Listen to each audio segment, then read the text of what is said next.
we discussed about Bayesian filtering, and let's really have a practical hands-on on how to implement that and how to make it work in case in a particular case, like when some conditions are fulfilled.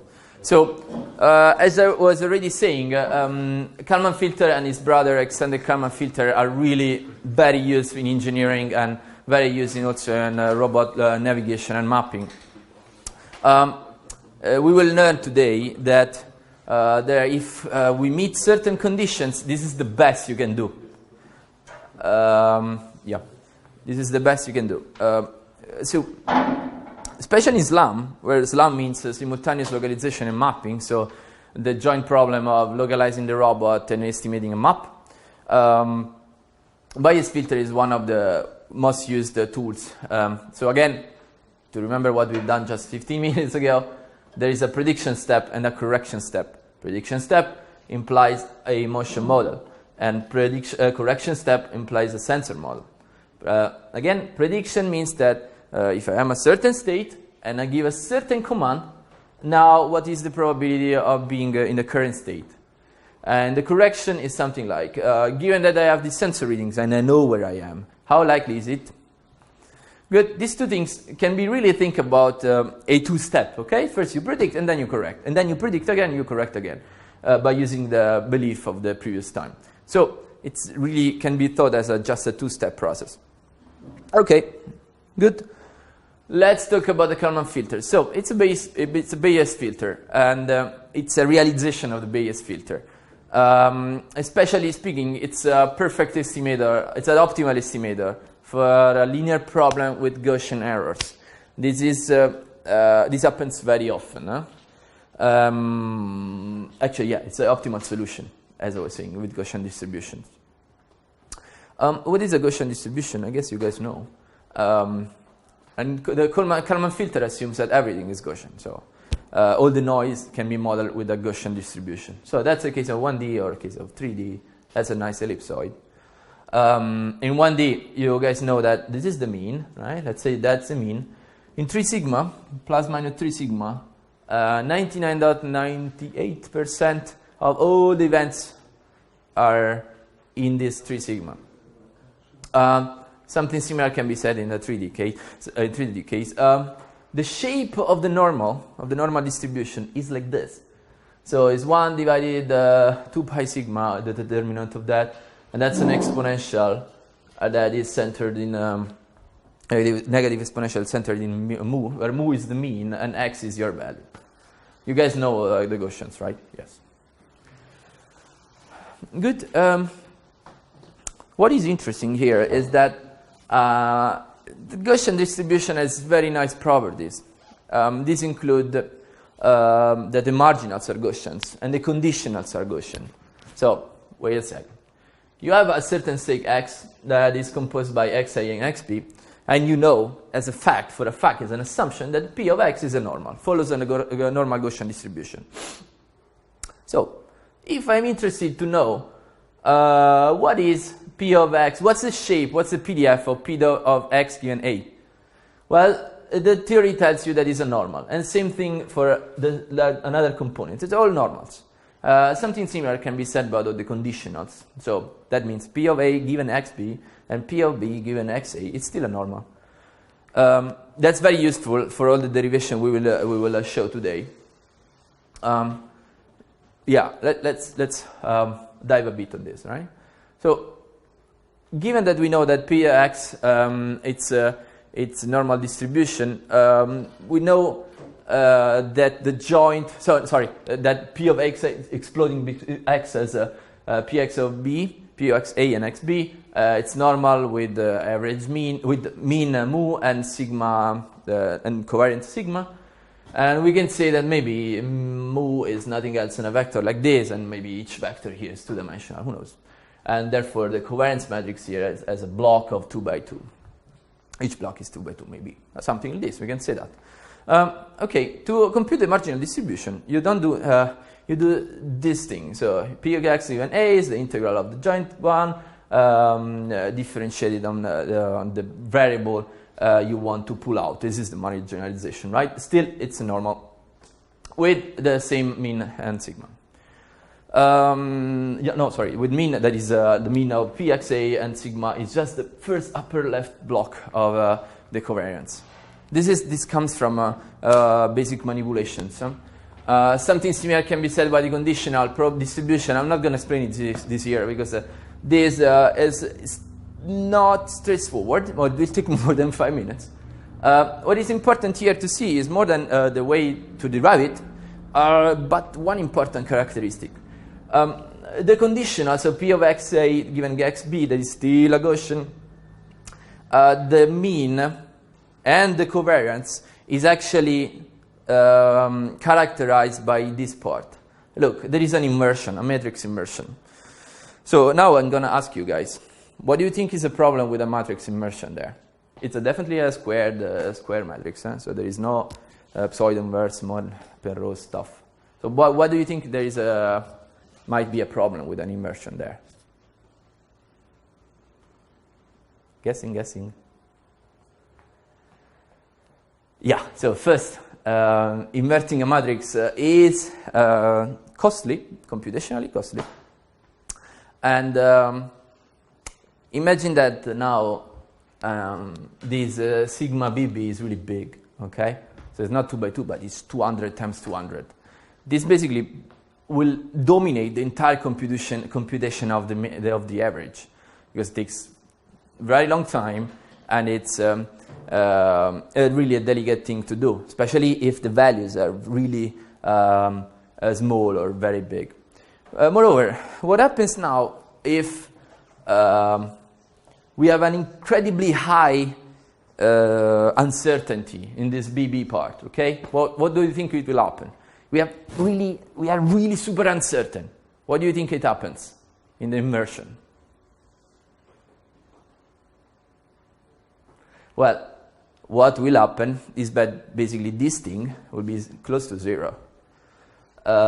So you will not move the average here, because this will be 0 and will keep mu a.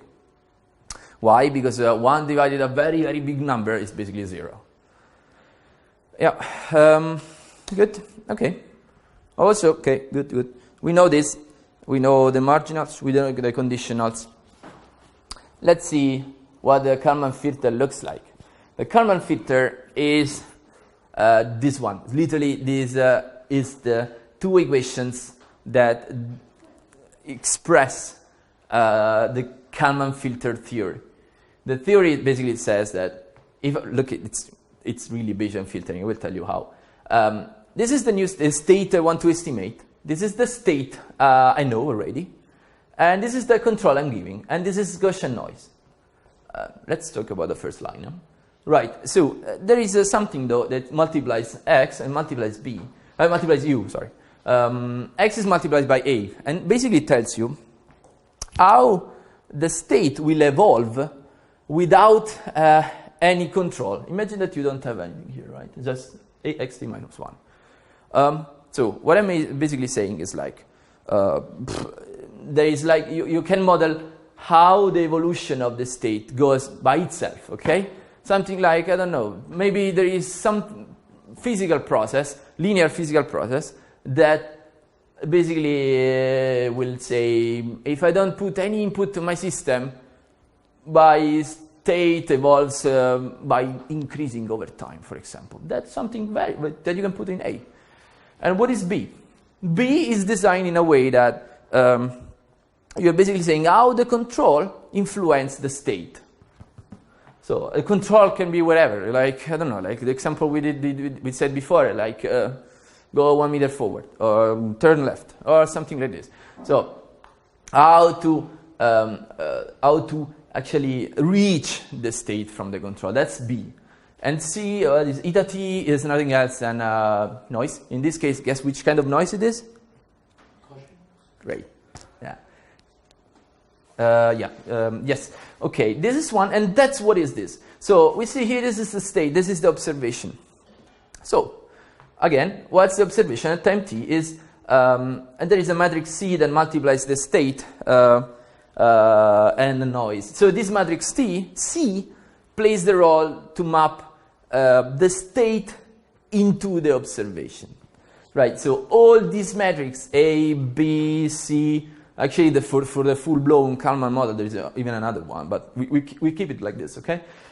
See, that must be designed. So it's an hand manual operation that you have to do for doing your estimate. So, I don't know, for example, you want to estimate some physical process. You have to estimate, well, you have to design A, design B, design C. You want to estimate localization of the robot. You have to write A, B, and C, okay? And also write what's the magnitude of these two things, of these two errors. Specifically speaking, because we want to link it back to the Bayesian filtering, X and Z are actually the mean. So X is the mean of the distribution, of the state. So just remember that everything is linear here. So transition and observation model. So A is a matrix n times n, and it's nothing else than the evolution of the state between the two time steps without controls, because controls are handled in matrix B that can have n rows and L columns, and describes how the control influences the state. Something similar you can say to C, that basically maps the state to an observation ZT. Last but not least, very important, given that it's a probabilistic model, we have to set up these two things. But the interesting thing is that sometimes there is some problem with variables. I mean, depending which book you read, R and Q are usually swapped. So, for example, I studied when I was doing university that Qt relates to the errors of the state, and here it's the opposite. But just take care of that. But these are covariance metrics of your noise that influences, in this case, the state, and influences the observation. Okay, good. So we now have written the two main equations of the Kalman filter. Now we want to say, how does this relate to probability? Sorry. So let's say that there is motion under Gaussian noise, and we want to write something like this. Okay, we know this. This is a motion model, probabilistic motion model. We saw this this previous lecture. What do we want to write? Okay, they mentioned that this is something like there's like 1 divided something times e to the power of what? Imagine this is the equation of a normal, right? It's 1 divided, this should be determinant of 2 pi sigma, blah, blah, blah, blah. But what I'm interested in is what to put in the exponential part, right? What's the let's reason on that. What's the mean you guys expect to have here? So in the previous slide, we show that the mean of the state is given by what? Xt, right? Good. So we can write something like xt. Okay, what else should I put here?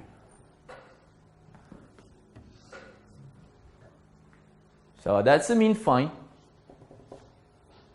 What else should I put here? Well, to simplify our life, we put this. So look at this and then look again. So this is this one here, right? That's the error. We put it there, and again, our covariance that we set, we say R is the covariance of the state, and that's basically the notion of the noise of the motion, and that's our probability of given a certain control t at this time and being in a certain position t minus 1 where I will be. That's the probability of where I will be. So I guess you guys understood that something similar can be written also for that. So what's the probability of measuring a certain zt given that I know the determinant state xt? What should I do?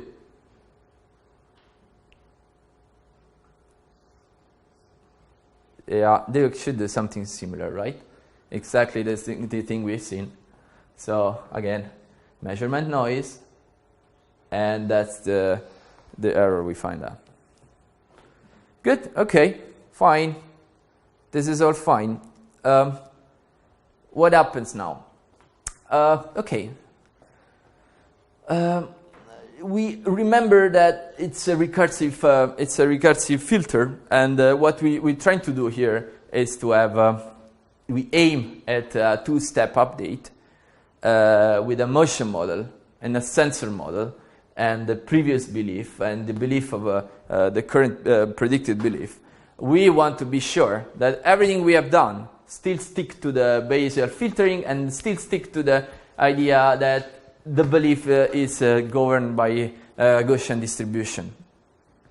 I'm not going to do this because it's really lengthy, but you can look into the probabilistic robotics, that section, to see how these look like. So believe my word that everything stays Gaussian. Belief is still the belief of the state is still Gaussian. What I'd like to say here is that the algorithm of the Kalman filter is extremely compact and it's extremely efficient. So that's the algorithmic view of what we say. That's really important. That's basically hands-on what happens, okay? So you want to compute the mean, the end thing is really this, the mean and the covariance at this time, right, of now, of time t. And what you have is basically the covariance of the t minus 1, the average t minus 1, and the controls and reading of this time. Two steps. This one is the prediction step. This is the update step. That's it. Let's finish this, right?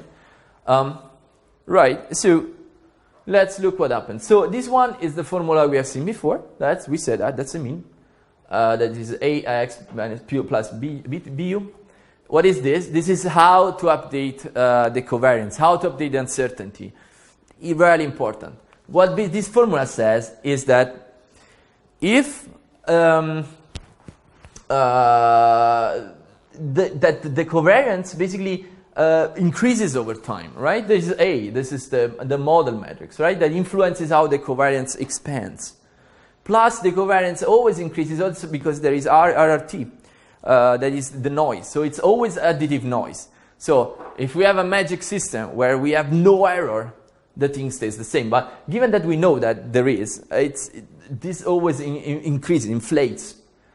So you'd have to think that is the prediction step. This is literally what happens without any observation. What happens when we leave the system just evolve, okay? No sensor readings.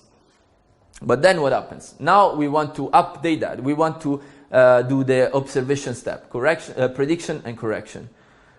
Correction is basically dominated by what is called the Kalman gain.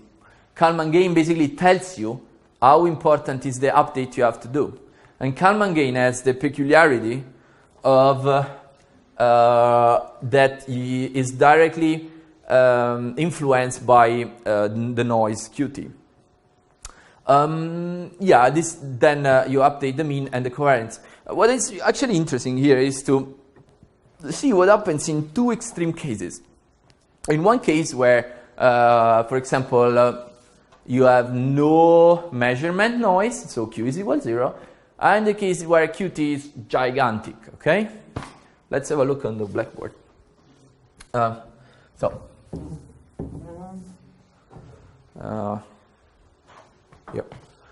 Okay, so KT, no, let's just write K, okay?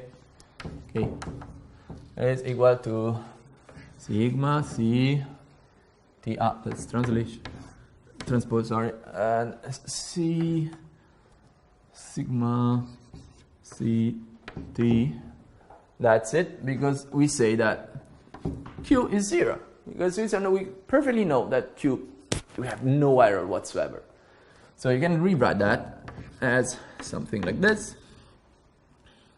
So Ct minus 1, sigma minus 1, and C to the minus 1. So this basically says this goes, it's another identity. So end of story, k is equal to c to the minus 1. Good. So if we plug this thing here, we can plug it just for the fun of it. We can rewrite mu. So the average is nothing else than, really bad, it's bad mu plus c to the minus 1 z something minus ct c mu. Right. So, good. This basically tells you mu plus c minus 1 z minus c minus 1 c mu. Yeah, just so basically this goes with identity, mu and mu goes away, and basically it tells you that it's just c minus 1 z. So you're correcting mu as nothing else than you don't believe anything else, right? You just believe about the observation, because you say intuitively, you say, I'm so sure about what I'm measuring that I just need to map z into my average. No errors, so no uncertainty. I just believe the observation. Good. Then what happens if I have a gigantic uncertainty? So Q is super big, right? So this means basically, what happens to what do you think it will happen to this term? That Q is really, really big. Yeah? There is an inversion there. So what happens is basically that this part goes to 0 completely. So K will be 0. So what is saying, look at this. If this is 0, this is 0. So the new mu will be nothing else than the old one. Why? Because you didn't believe at all to observations. Right? That's the kick of it. In every other cases in which you have Q, you have R, you are basically doing what is called a weighted running average. That's the juice of the Kalman filter. It's a weighted running average. It's running average because it's recursive. You start from the last estimate. And it's weighted because you weight with Q and R the importance of observation and state prediction. So visually speaking, yeah, it's this. So the prediction step were the first two lines of what we've seen of the algorithm. That's the measurement in green. That's the red one. Therefore, when you combine the both, you will do a weighted average that will be basically biased towards the most certain thing. Right? You see? That's a blue one. Something similar can be, see, that's step 1, for example. Yeah, it's a weighted mean. Yep.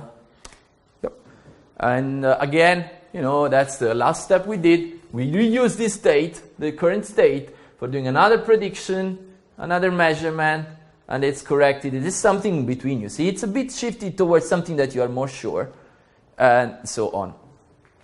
That's the reason why it's really important, Kalman filter. It's compact. You can just work with linear algebra, and it takes into account uncertainty of sensing and certainty of the motion model. That's the take-home message.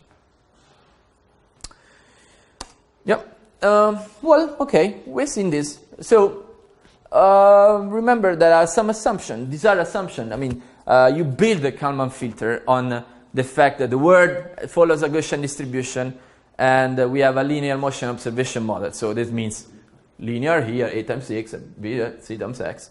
But, okay, what happens if it's not the case? Actually, if you really, frankly speaking, in robotics, there are so many non-linearities, because usually, as soon as you start speaking about orientation, you start speaking about sine and cosines that are definitely non-linear. So we need something to handle this problem that will not completely destroy our theory of the Kalman filter, but can be that we can handle and massage the same theory, but with just few updates. So we say these are the two linear functions, and realistically, we, instead of saying that it's linear, we say that it's non-linear. Okay? So instead of having just linear algebra here, we have a nonlinear function, call it g, that again, as previous one, takes as input controls and the previous state, and zt takes as input just the previous state and the error. So you see there is a certain symmetry between the two. There is the same spirit, let's say like this. But instead of being a linear transformation, that's maybe non-linear. Maybe it's, I don't know, it's something squared or polynomial or exponential. You don't know. It's something that is definitely non-linear. That's it.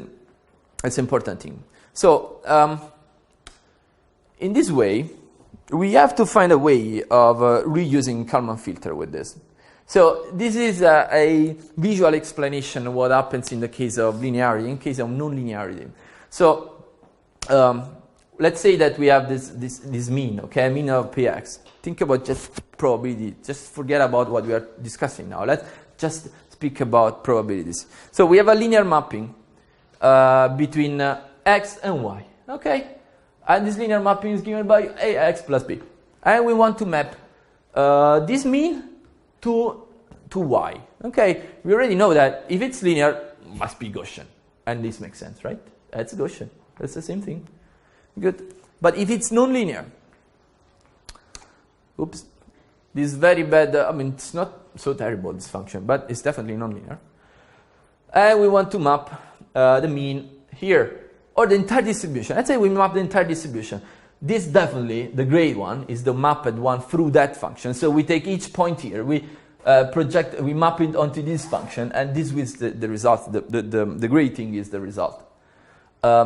Yeah, so it makes no sense about speaking about Gaussian distribution, right? It's definitely not Gaussian. So this breaks completely our assumptions. All the thing I was saying about marginals that are Gaussians, conditions that are Gaussians, Kalman filter that is Gaussian, the belief is Gaussian, everything has been proved by here doesn't work anymore. Yeah, I mean, yeah, it's non-Gaussian. Well, so in this point, we cannot use a Kalman filter then, but we want to use it. That is actually a quick fix. So let's see your guess. How do you think one can solve this problem? So what was the problem? The problem is that we have no linear functions, right? Do you guys know a way, maybe local way, of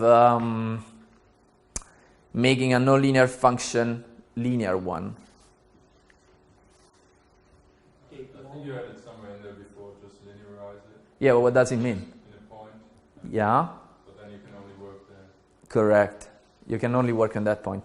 But so linearization means that, local linearization means this. So I guess you guys all know the Taylor expansion. So what you do is you approximate the locality, a locality of your function at a certain point that you design and decide.